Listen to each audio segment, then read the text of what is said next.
A good afternoon to you. Mark Sudduth, HurricaneTrack here. Wednesday now, the 14th of August 2024. Got to talk about dangerous Hurricane Ernesto. The rain that it put down over parts of the Caribbean. Lots of flooding problems down there, especially in Puerto Rico. Also through the U.S. and British Virgin Islands. I'll show you that. Then we're going to have the danger of a strengthening hurricane in the southwest Atlantic.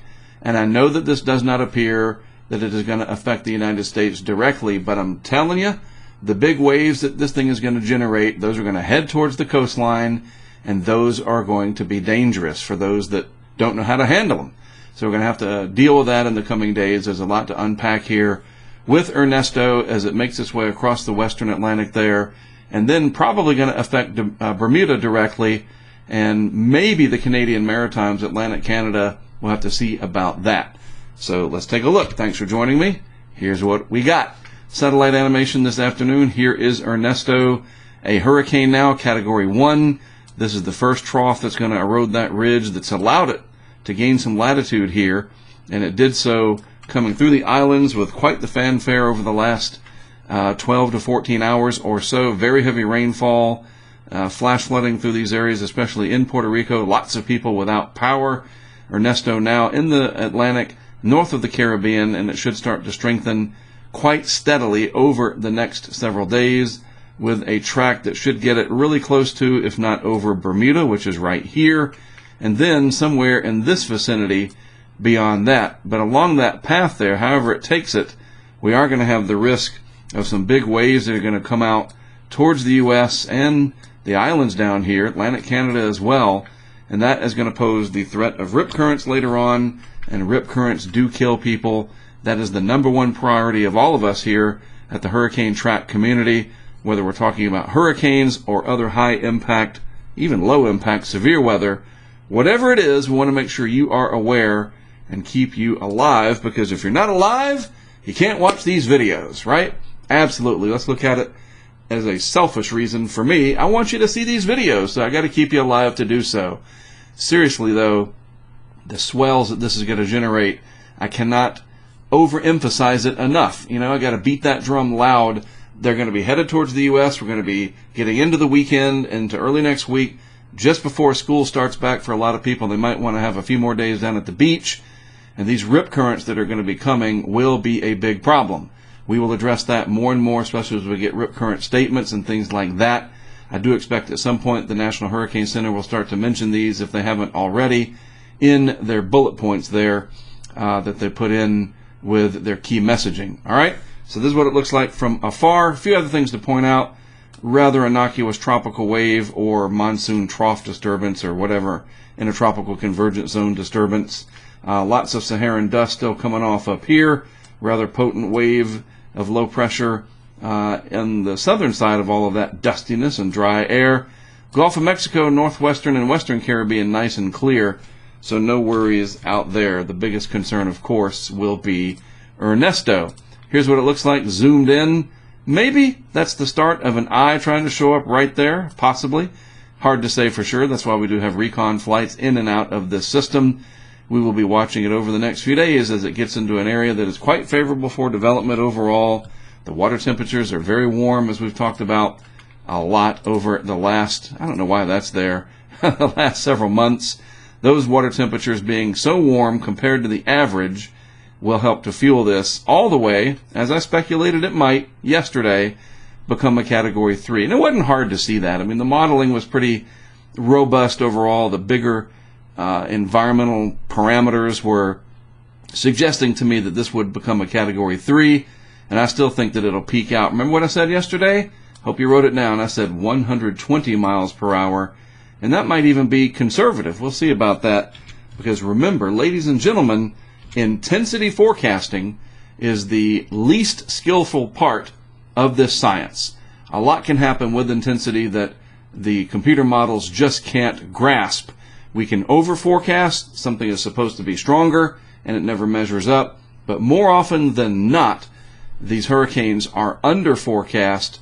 They rapidly intensify, and then you have a big problem on your hands. Look at Otis just last year for a stark reminder of just how off intensity forecasting can be. Now, this isn't the same setup as Otis had, at least we certainly hope not, but I'm just reminding folks, especially in Bermuda, you just never know. We can hope that it doesn't get too much stronger than that 115, or maybe it never even reaches that, but hope by itself, not a good planning tool. You have to put some action with all that hope and make yourself prepared, right? So let's zoom in a little bit and see what we're looking at in terms of the track. Category 1 now, that'll stay that way over the next couple of days, it does look like, and it feels that first trough. That's why it starts to bend on out, but then that trough of low pressure in the mid and upper levels of the atmosphere moves away, and our system starts to feel the ridge building back in, kind of pushing on it like a balloon inflating. This is an oversimplification of it, but that's the idea. So it bends back more to the north a little bit. Now, the actual track, the center line, if we just zoom in here, seems like, oh man, it's not even going to come anywhere near Bermuda. But remember, and this is so important, this is not the hurricane. That's just a 2 and a dot and a line. The hurricane's eye could be like that big, and then the eye wall, the radius of maximum winds, I'm just speculating here, could be like that, if this is exactly right. And when has a 72-hour forecast point been exactly right? We all know that it could be over here a few tens of miles. It could be over here, east or west, a few tens of miles. So don't focus on this, and hopefully people in Bermuda that have been through these long enough, you already know, and you can just skip ahead to the end, right? You know the deal. Every one of these is different, though. You say, well, we went through Gonzalo, we went through whichever storm was there recently, and you have a recent memory of something. Don't let that recency bias tempt you to not take this seriously, especially if you are a visitor or you are a newcomer to Bermuda. You might have been through Gonzalo or something in the past, but you have not been through Ernesto. All right? So just keep that in mind. This is a different storm, or in this case, hurricane, altogether. Now, how close does it get to our friends up here in Atlantic Canada and vicinity? Well, close enough that the forecast cone certainly is reaching up into Nova Scotia. And again, as this goes through the Atlantic, the waves that this is going to kick out and those big swells will impact our coastlines up here. Anywhere that you have the concave shape, that could be focused more. You might get some overwash. We are headed towards, we're just a few days past the new moon, so we're not really near a full moon. So the tide, the overall high tides shouldn't be, what we call the astronomical tides, should not be a big issue. But I really want to focus on, for North America, the wave aspect to this and the big swells that this is going to generate. Let's please keep that in mind. All right, and one of the reasons we're so, all of us that are watching this, bullish that this will develop further and get quite intense. There's Bermuda right there. Water temperatures all along the path, warmer than the long-term average by 1 degree Celsius or so. A little bit less in the middle here, like right there, little alleyway where it's not quite that warm.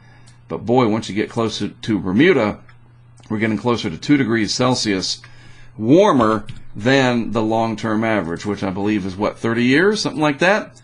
Looking at the current storm dashboard off the Tropical Tidbit site, I like to show you these, the old spaghetti plots that have the consensus model in there. Literally just boils everything down. Why go look at all the individual model runs and trying to figure everything out? Just look at this. And I'm going to tell you what, the envelope here is pretty remarkably tight for the first 3 days. We don't see, again, a bunch of weirdness like that, where it looks like a tree or whatever, that's all got branched out everywhere. This looks much more like it's got things under control. The overall model guidance envelope, not too spread out. You do get a little bit of a distance, track along the track spread, but by and large, not a big spread in the overall guidance. This could come perilously close to, if not right over, Bermuda in just a couple of days or so. Now, one of the reasons I'm really harping on this wave situation, this is the GFS significant wave height over the next several days. Look at that. It throws some big waves into the Atlantic. You look at the scale over here as they get close to shore, 7, 5, maybe 9 feet. And you might not be looking at that compared to something in Hawaii. And, oh, Mark, come on, 5 feet, whatever. Well, I'm not 7 feet tall. I'm certainly not 9 feet tall. And these waves will come in, and you're going to get these long period swells. They ride out across the Atlantic, pretty spectacular to see. If you're in a condo or something, you're looking out there and you can see these coming. But once they reach the shore, they break, and you get these breaking waves, and you get these rip currents that can affect a lot of coastline. You get some of that run up because these waves are just more energy that are coming in. And this is a hazard. This is an impact. This can kill you if you're not careful. You're not a good swimmer. You have kids that aren't used to it. Anything, even surfers that think, there, I'm good, I got my surfboard. You just never know. And again, I'm very serious. We want to keep you safe.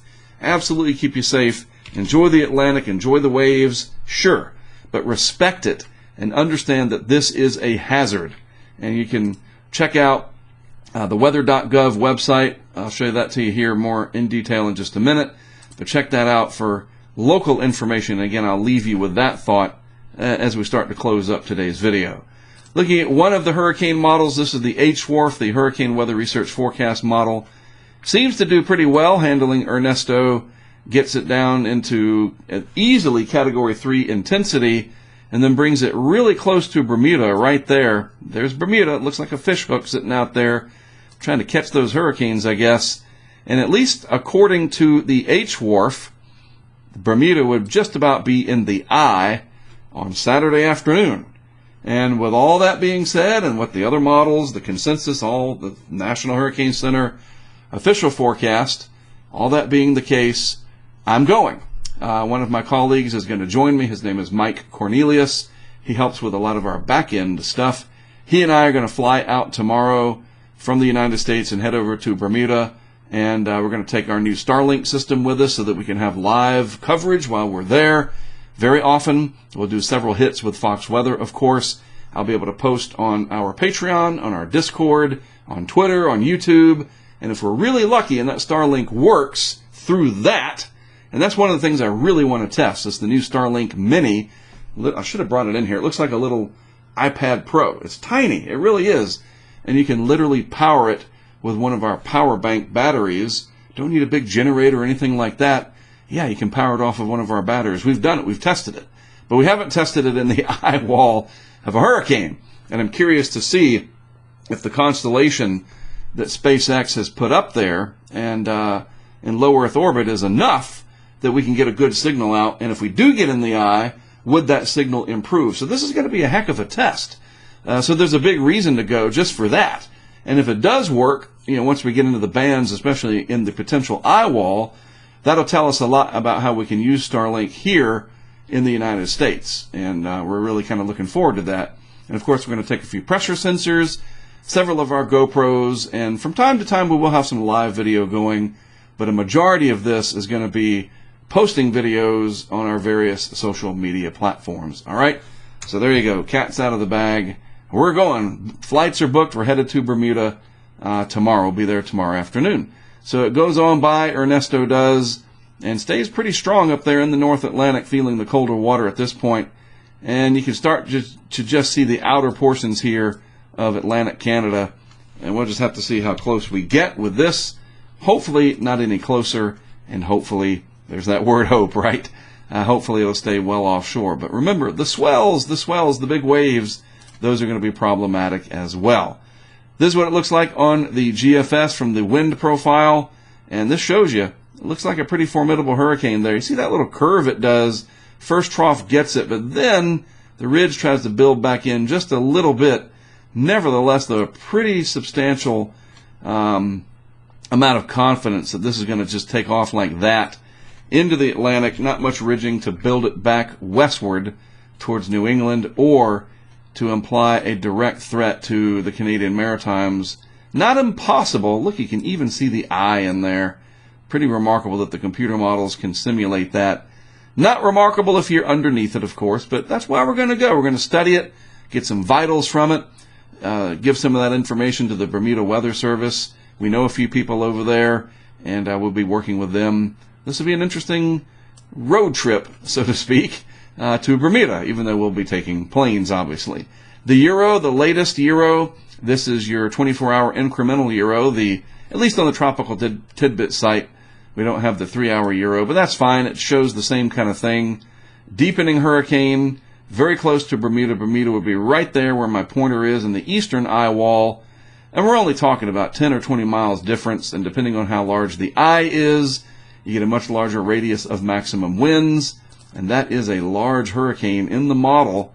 And again, that's why it's going to put out such big waves. They're coming. I'm telling you. That's the other part of this, and I don't want it to go unnoticed. Can you tell? All right, again, National Weather Service is going to be your friend here. Once we get to the weekend and those waves start coming out, you need to go to weather.gov. You click on any coastal area that you're interested in, maybe the east coast of Florida over here, and you click on the map down here. You say, all right, I'm interested in somewhere near Fernandina Beach or wherever down there. And you click there, and then up here where it says heat advisory, there would be a rip current statement or something like that, or a beach hazard statement. That's what you want to look for. And then going back to the Weather Service homepage there, the main page, it has like a blue color, if I'm not mistaken, that they put in when you have these rip current problems that fills in these little marine areas. Look for that, please, all along the eastern seaboard as this evolves.